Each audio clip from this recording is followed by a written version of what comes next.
মিশকাতুল মাসাবিহ বা মিশকাত হাদিস একাডেমি ১৪ নম্বর হাদিস অধ্যায় ঈমান বিশ্বাস পরিচ্ছেদ প্রথম অনুচ্ছেদ ১৪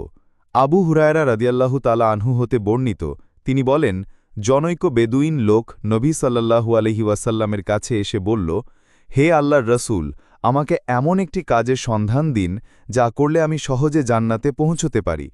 তিনি সাল্লাল্লাহু আলাইহি ওয়াসাল্লাম বললেন আল্লাহর ইবাদত করতে থাকবে তার সাথে কাউকে শরিক করবে না ফরজ সালাত কায়েম করবে ফরজ জাকাত আদায় করবে এবং রমাজানের সিয়াম পালন করবে এ কথা শুনে লোকটি বলল